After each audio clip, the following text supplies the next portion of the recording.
minsan gusto ko nang tumigil kapag okay na ang buhay ko,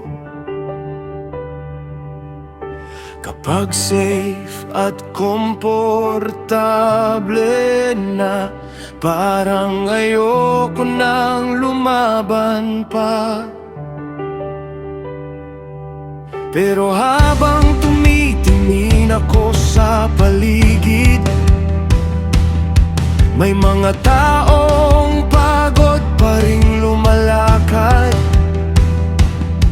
At paano ako magiging payapa kung may kasama akong naiwan sa gitna ng laban?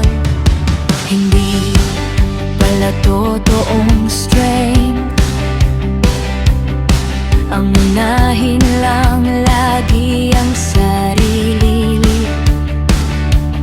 Dahil may mga pagkakataong tinatawag mo akong manatili para sa iba. At kahit gusto ko nang magpahinga, may purpose pa rin ang presence ko. Dahil minsan ang simpleng pananatili, hiling na para sa iba. Kapag ikaw ang nagtuturo magmahal, hindi madaling Diyos ko, hindi ko kayang iwan ka sa gitna ng laban ng buhay mo. Kapag mabigat ng dinadala mo, kasama mo pa rin ako.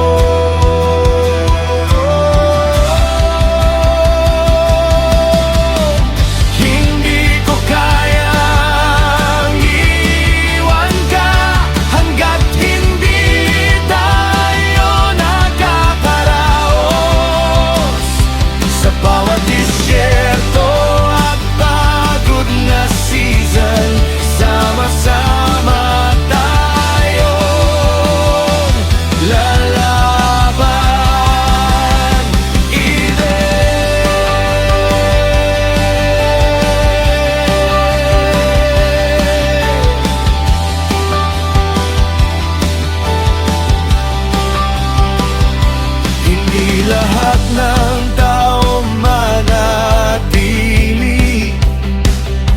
kapag mahirap na ang sitwasyon. Pero gusto kong maging taong marunong tumabi sa panahon ng bagyo. At habang sabay tayong naglalakad,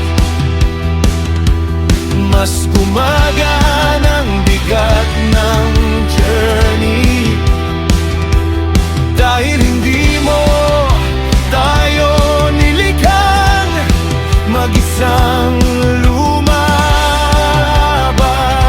sa buhay. Kapag magkasama sa journey, mas may lakas magpatuloy. Hindi ko kayang iwan ka sa gitna ng laban ng buhay mo.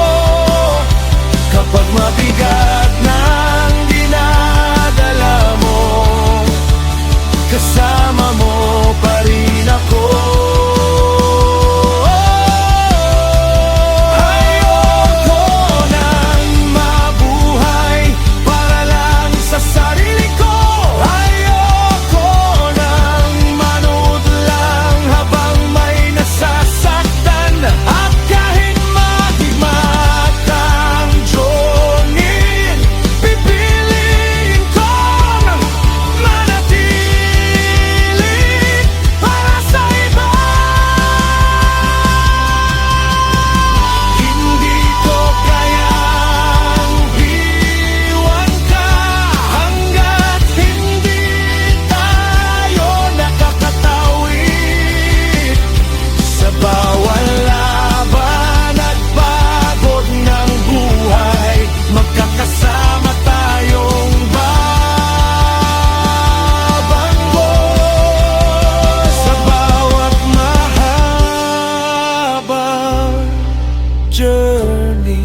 kasama ka pa rin.